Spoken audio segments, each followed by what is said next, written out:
എന്താണ് രുക്മിണിയോട് വന്ന് ചൊല്ലിയത്? അറിയാമോ ആർക്കെങ്കിലും? അറിയത്തില്ല? എന്താ ചൊല്ലിയത്? അതായത് നിന്നെ കല്യാണം കഴിക്കാൻ ശ്രീകൃഷ്ണസ്വാമി ഇവിടെ വന്നു, കുണ്ടിന നഗരത്തെ അണ്ടജവാഹനനാകിയപ്പോൾ കുണ്ടിന നഗരം പ്രാപിച്ചു. എന്തിന്? രുക്മിണിയെ കല്യാണം കഴിക്കാനായിട്ട്. ഈ വിപ്രനെ ആരാ പറഞ്ഞു വിട്ടത്? രുക്മിണിയല്ലേ പറഞ്ഞു വിട്ടത്. അദ്ദേഹത്തെ നമ്മള് കഥ കേൾക്കുമ്പോഴ് ഒരാൾ നിന്ന് കോപ്രായം കാണിക്കുന്നു, നിങ്ങൾ അതിനകത്ത് നിന്ന് കോമഡി സ്റ്റാർ പോലുള്ള തമാശകൾ പ്രതീക്ഷിച്ചിരിക്കുന്നു, അത് കിട്ടുന്നില്ല. അതല്ല, ഇവിടെ എന്താ അനുഷ്ഠാന കലകളാണ് നടക്കുന്നത് അല്ലേ? അനുഷ്ഠാന കലകൾ നടത്തുന്നതിന്റെ അർത്ഥം എന്താ? ഭഗവാന്റെ കഥകള് നമ്മളില് കിട്ടുക എന്നുള്ളതല്ലേ? അപ്പം നമ്പ്യാരാശാൻ ഇതൊക്കെ എഴുതി വെച്ചിരുന്നത് എന്തിനാ? നമ്മുടെ കാലഘട്ടം മാറും, ഈ രീതിയിലൊക്കെ ആവും, ഈ രീതിയിലൂടെ എഴുതി വെച്ചെങ്കിൽ മാത്രമേ നമുക്ക് ഈ അറിവുകളൊക്കെ കിട്ടത്തുള്ളൂ. ഭഗവാനിലൂടെ മാത്രമേ നമ്മുടെ കുഞ്ഞുങ്ങൾക്ക് നമുക്ക് നല്ലത് പറഞ്ഞു കൊടുക്കാൻ സാധിക്കുള്ളൂ. ഇപ്പൊ ഒരു 50 വയസ്സ് കഴിഞ്ഞ അമ്മമാരുടെയോ അല്ലെങ്കിൽ അച്ഛന്മാരുടെയോ കാര്യമല്ല പറഞ്ഞത്, അതിന് താഴെയുള്ള ആൾക്കാർ, ഞാൻ ഉൾപ്പെടെയുള്ള എല്ലാ ആൾക്കാരുടെയും കാര്യം പറഞ്ഞത്. വളരെ മോശമായ സാഹചര്യത്തിലൂടെ തന്നെ നമ്മൾ കടന്നു പോയിക്കൊണ്ടിരിക്കുന്നത്. ഇപ്പം എന്റെ പ്രായമുള്ളവർക്കും പ്രശ്നമില്ലായിരിക്കാം, നമ്മുടെ കുഞ്ഞുങ്ങൾക്ക്, അതായത് കുഞ്ഞു തലമുറയ്ക്ക് ഏറ്റവും വലിയ പ്രശ്നത്തിലൂടെ കടന്നു പോകുമ്പോൾ ഈ അനുഷ്ഠാന കലകളും ഭഗവാന്മാരുടെ ചരിത്രങ്ങളും എല്ലാം അവരെ ഉപദേശിച്ച് നന്നാക്കാൻ നമ്മൾ ശ്രമിക്കുക. അവരിതൊക്കെ കേട്ട് നന്നാവും എന്നുള്ളതല്ല, നന്നാക്കാനുള്ള ശ്രമം നമുക്ക് ചെയ്യാം അല്ലെ? അപ്പൊ നമ്മൾ ഈ കഥ, കുഞ്ഞനമ്പ്യാരാശാന് ഇത് ഈ തുള്ളൽ കഥ, അതായത് നമ്മുടെ അടുത്ത പ്രദേശമായ അമ്പലപ്പുഴ അല്ലെ, അമ്പലപ്പുഴ എന്ന ഈ തുള്ളൽ എന്ന് പറയുന്ന ഒരു കല രൂപപ്പെട്ടതല്ലേ? അപ്പോഴേ അമ്പലപ്പുഴയിൽ ഇത് കുഞ്ഞനമ്പ്യാരാശാൻ ഈ കല രൂപപ്പെടുത്തുക. എങ്ങനെ കുഞ്ഞനമ്പ്യാരാശാൻ ഈ തുള്ളൽ കഥ ഉണ്ടാക്കിയെന്ന് അറിയാവോ? കൊച്ചുകുട്ടികൾക്ക് അറിയാവോ? ഇല്ല. അതായത് കൂത്ത് നടക്കുന്ന വേദിയില് കുഞ്ഞനമ്പ്യാരാശാൻ മിഴാവ് എന്ന് പറഞ്ഞു കേട്ടിട്ടുണ്ടോ? മിഴാവ് എന്ന് പറഞ്ഞ വാദ്യബന്ധം കേട്ടിട്ടുണ്ടോ? ആ മിഴാവ് കൊട്ടിക്കൊണ്ടിരിക്കുകയായിരുന്നു. അങ്ങനെ കൊട്ടിക്കൊണ്ടിരുന്ന സമയത്ത് എന്ത് ചെയ്തു? ആശാനങ്ങ് ഉറങ്ങിപ്പോയ സമയത്ത്, കൂത്ത് നടത്തുന്നതാണെന്ന് പറഞ്ഞാൽ ഭയങ്കര സംസ്കൃത പാണ്ഡിത്യമുള്ള ആൾക്കാരാണ് ഇത് ചെയ്യുന്നത്. സാധാരണക്കാരന് ഇത് മനസ്സിലാവത്തില്ല. നമ്പ്യാരാശാൻ ഇത് കേട്ടപ്പോഴത്തേന് നമ്പ്യാരാശാൻ മിഴാവ് കൊട്ടാൻ അറിയാം, അദ്ദേഹം ഒന്ന് ഉറങ്ങിപ്പോയി. ഇദ്ദേഹം എന്ത് ചെയ്തു? കൂത്ത് നടക്കുന്ന വേദിയിലിരുന്ന് ആശാനെ കളിയാക്കി. ആശാനപ്പം നമ്മളാണെങ്കിൽ എന്ത് ചെയ്യും? നമ്മൾ ഇപ്പോഴത്തെ തലമുറ എന്ത് ചെയ്യും? ഈ കളിയാക്കുന്ന സമയത്ത് നമ്മൾ വീട്ടിൽ പോയിരുന്ന ചീത്ത വിളിക്കുവേ, എന്നാൽ നമ്മൾ അവരുടെ മുന്നിൽ വെച്ചൊന്നും പറയത്തില്ല. വേണമെങ്കിൽ അവരെ കൊല്ലാനുള്ള പദ്ധതി വീട്ടിൽ പോയിരുന്ന് ആലോചിക്കും. അതല്ല അന്നത്തെ തലമുറയിലെ ആൾക്കാര് ചെയ്തു വെച്ചത്. അദ്ദേഹം എന്ത് ചെയ്തു? ഇതിനെതിരെ എന്ത് ചെയ്യാം, എന്ത് കല എനിക്ക് രൂപപ്പെടുത്തിയെടുക്കാമെന്നാണ് അദ്ദേഹം ചിന്തിച്ചത്. അങ്ങനെയാണ് സാധാരണക്കാരന് മനസ്സിലാവുന്ന ഭാഷയില് ഈ തുള്ളൽ കൃതി അദ്ദേഹം എഴുതിയത്. കുഞ്ചൻനമ്പ്യാർ അദ്ദേഹം ആദ്യം എഴുതിയ തുള്ളൽ കൃതി ഏതാണ്? കല്യാണ സൗന്ദര്യം അല്ലെ? അറിയാമോ ആർക്കെങ്കിലും? കല്യാണ സൗന്ദര്യം ഓട്ടം തുള്ളലല്ല, ശീതങ്ങൾ തുള്ളൽ വിഭാഗത്തിൽപ്പെട്ടതാണ്. അപ്പൊ നമ്മൾ അത് ഓട്ടം തുള്ളലിലും അവതരിപ്പിക്കും, ശീതങ്ങൾ തുള്ളലിലും അവതരിപ്പിക്കും. അപ്പോഴേ ആദ്യം എഴുതിയത് എന്നാണ് കല്യാണ സൗന്ദര്യം. ഇദ്ദേഹം എന്ത് ചെയ്തു? സാധാരണക്കാരന് മനസ്സിലാവുന്ന ഭാഷയില് ഇതെഴുതി അടുത്ത വേദിയിൽ പോയി നിന്ന് ഇത് അവതരിപ്പിച്ചു. അന്ന് ഈ മേക്കമുള്ള വേഷങ്ങളും അന്നൊന്നും ഇല്ലായിരുന്നു. അന്ന് കുരുത്തോലയൊക്കെ കെട്ടി, ഒരു വെള്ളമുണ്ടും അന്നുണ്ടായിരുന്ന വസ്ത്രം എന്തൊക്കെയോ ധരിച്ച് കുരുത്തോല കെട്ടി ആടിയതാണ്. അങ്ങനെ ആയിരിക്കാം ഒരു ശീതങ്ങളുള്ളലായിട്ട് മാറിയത്. നമ്മൾ ഇന്നത്തെ തലമുറയിൽ ശീതങ്ങളുള്ള വിഭാഗത്തിൽ പെടുത്തുമ്പോൾ കുരുത്തോല കെട്ടി ആടുന്നതും അതുകൊണ്ടായിരിക്കും. അന്ന് അതേ കാണത്തുള്ളായിരുന്നു. അപ്പോഴ് അന്ന് അദ്ദേഹം കുരുത്തോല കെട്ടിയാടി. അപ്പൊ വിമർശനാത്മകമായിട്ട് അന്നത്തെ ഒരു പാർട്ടി ഒന്നും പറയുകയല്ല, നമ്മൾ അദ്ദേഹം എഴുതി വെച്ച വരികൾ നമ്മൾ വായിക്കുമ്പോൾ മനസ്സിലാവും അന്നത്തെ ഒരു വലിയ കമ്മ്യൂണിസ്റ്റുകാരനായിരുന്നു അദ്ദേഹം. അതായത് എല്ലാത്തെയും വിമർശിക്കും, മൊത്തം വിമർശനം. അപ്പൊ വിമർശിച്ച് എഴുതി വെച്ചേക്കുന്ന ഒരു രീതിയിലാണ് പുള്ളി ഇത്. സ്ത്രീകളെ തന്നെ വിമർശിച്ചിട്ടുണ്ട്. നമ്മൾ ഈ കല്യാണ സൗന്ദര്യം തന്നെ ചില ഭാഗങ്ങള് സ്ത്രീകളെ നമുക്കിത് അതൊന്നും പുറത്ത് സഭയിൽ നമുക്ക് ചൊല്ലാൻ പറ്റാത്ത രീതിയിലുള്ള വാചകങ്ങൾ വരെ അദ്ദേഹം എഴുതി വെച്ചിട്ടുണ്ട്. ഞാനിതൊക്കെ വായിക്കുന്നതിലൂടെയും ആൾക്കാരെ എന്റെ ഗുരുക്കന്മാര് പറഞ്ഞതിലൂടെയും പറയുന്നത് കേട്ടോ. ഇത് നേരിട്ട് അറിവുള്ളതാണോ എന്ന് ചോദിച്ചാൽ അത്ര അറിവ് ഞാനൊന്നുള്ള ആളല്ല. കേട്ടറിവിലൂടെ നിങ്ങൾക്ക് അറിയാൻ വയ്യാത്തതാണെങ്കിൽ സ്വീകരിക്കാൻ വേണ്ടിയിട്ട് പറഞ്ഞു തരുമെന്ന് മാത്രമേ ഉള്ളൂ. അപ്പോഴേ ഞാൻ ഈ പറഞ്ഞു തുടങ്ങിയത്, നമ്മൾ ഈ കഥ കേൾക്കുമ്പോഴേ കേട്ടിട്ട് ഒരു വശത്തൂടെ പോവുകയല്ല ചെയ്യുന്നത്. ഈ കഥ ഉണ്ട് ഇതിനകത്ത്, തുടക്കം തൊട്ട് ഒടുക്കം വരെ ഒരു കഥയാണ് നമ്മൾ എടുക്കുന്നത്. അപ്പോൾ നമ്മൾ എന്തുവായി പറയുന്നതും കൂടെ കേൾക്കണം. ചുമ്മാതെ കണ്ടുകൊണ്ടിരുന്നാല് ഇതിലെ അർത്ഥങ്ങളൊക്കെ നമുക്ക് കേൾക്കുമ്പോൾ കുറച്ചൊക്കെ മനസ്സിലാവില്ല. അപ്പൊ അതുകൊണ്ടാണ് ഞാൻ ചോദിച്ചത്. അപ്പോഴേ വിപ്രനെ എവിടെ നിന്നാ വന്നത്? വിപ്രൻ എന്തിനാ ഇവിടെ നിന്ന് പോയത്? രുക്മിണി ദേവി പറഞ്ഞു വിട്ടത് എന്തിന്? എനിക്ക് കല്യാണം ആരെ ആലോചിക്കുന്നു? ശിശുപാലനെ ആലോചിക്കുന്നുണ്ട്. എനിക്ക് അദ്ദേഹത്തെ വേണ്ട.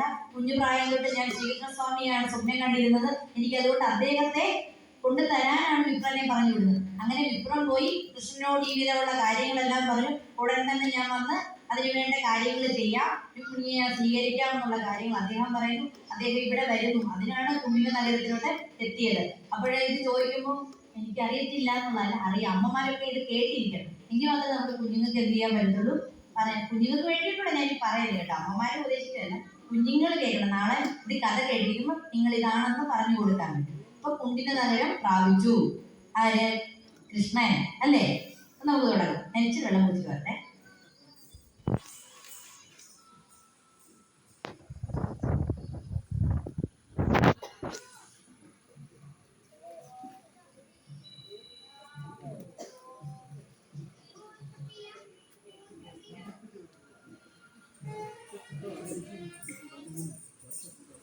കുണ്ടിന നഗരം പ്രാപിച്ചുടനെ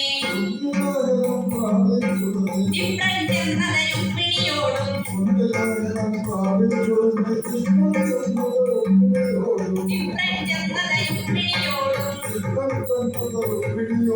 സുപ്രിയമാക്കിയ വചനം ചൊല്ലി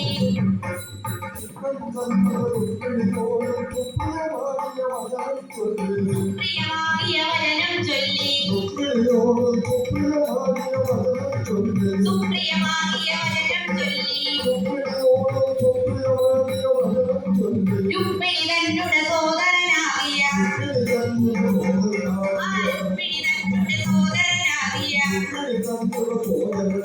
രുക്മിയും അവരുടെ സഹജന്മാരും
കൊണ്ടാ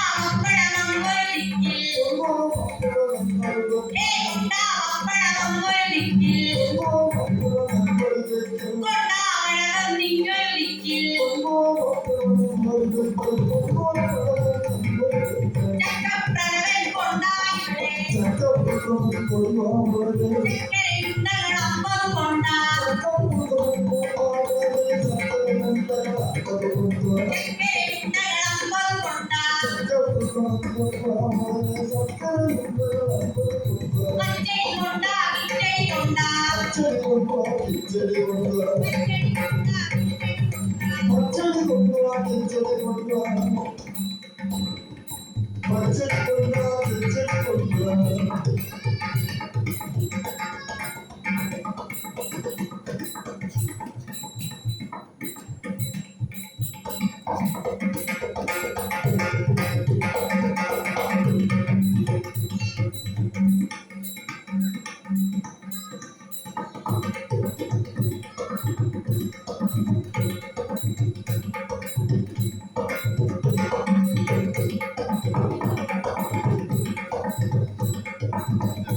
50 കൊണ്ടാ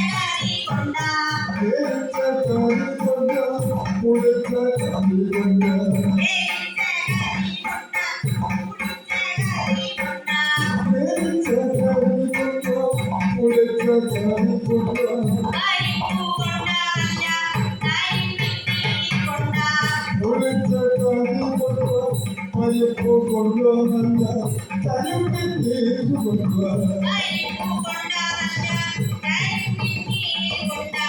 പരിപ്പൂ കൊണ്ടുവന്ന കരിമ്പിൻ നീര് കൊണ്ടുവ പരിപ്പൂ കൊണ്ടുവന്ന കരിമ്പിൻ നീര് കൊണ്ടുവ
കേട്ടിട്ടുണ്ടോ? ഞാൻ ഈ വാക്ക് ആദ്യമായിട്ട് കേട്ടപ്പോ എനിക്ക് അറിയത്തില്ല. ഞാനത് തിരക്കി എന്താണ് നമ്മുടെ കല്യാണത്തിന്റെ തലേ ദിവസത്തെ സദ്യയില്ലേ, ആ സദ്യയുടെ പേരാണ് ആയിനിയൂണ്. അറിയാവുന്നവർക്ക് വേണ്ടിയില്ല, അറിയാൻ വയ്യാത്തവർക്ക് വേണ്ടി പറയുന്നത് ആയിനിയൂണ്. അപ്പൊ അത് ഓർത്തോണം, ആയിനിയൂണ് എന്ന് പറഞ്ഞാൽ ഇതാണ് കേട്ടോ. ശരി. ആയിനിയൂണ് കഴിച്ചു പുറപ്പെട്ടായിരം വഴി മുന്നേ നടന്നു.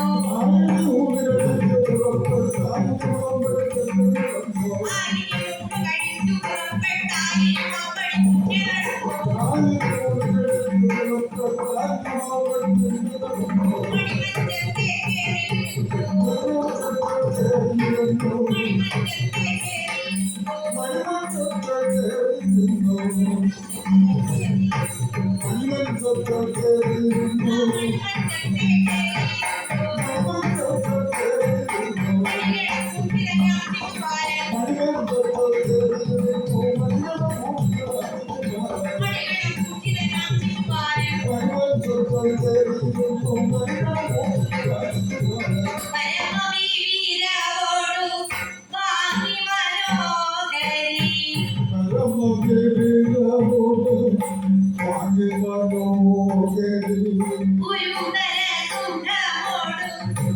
നടനം ചെയ്താൽ ഒരു തര ചോക്കാമോട് നടനം ചെയ്യുക ഒരു തര ചോക്കാമോട് നടനം ചെയ്യുക ഒരു തര ചോക്കാമോട് നടനം ചെയ്യുക ഒരു തര ചോക്കാമോട് നടനം ചെയ്യുക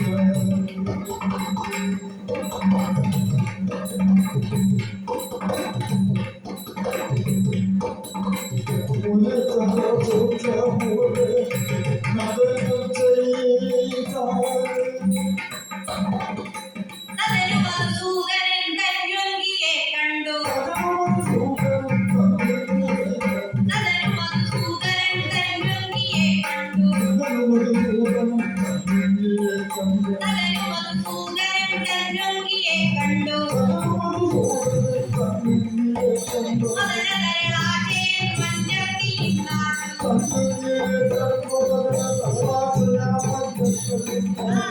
മദനതരളാശയൻ മഞ്ചത്തിയിന്നാട്ടു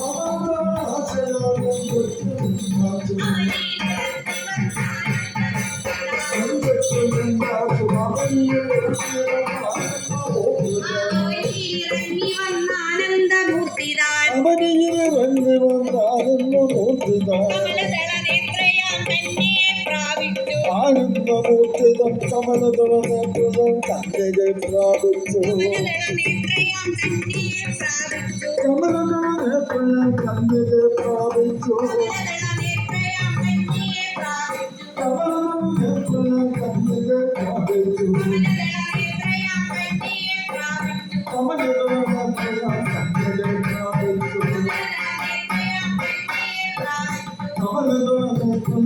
കന്യയെ പ്രാപിച്ചു കമലദളനേത്രയാം കന്യയെ പ്രാപിച്ചു കമലദളനേത്രയാം കന്യയെ പ്രാപിച്ചു കമലദളനേത്രയാം കന്യയെ പ്രാപിച്ചു കമലദളനേത്രയാം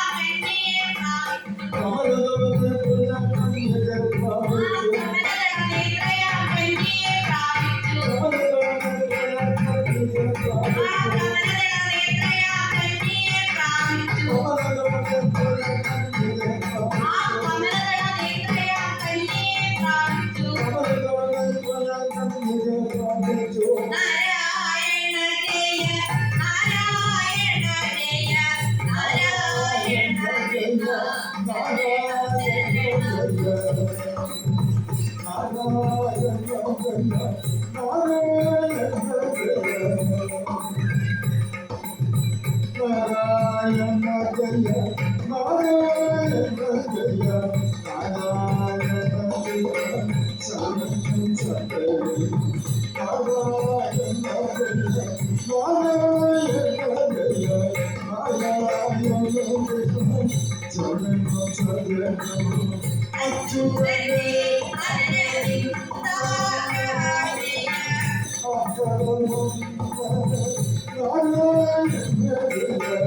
അച്യുതനേ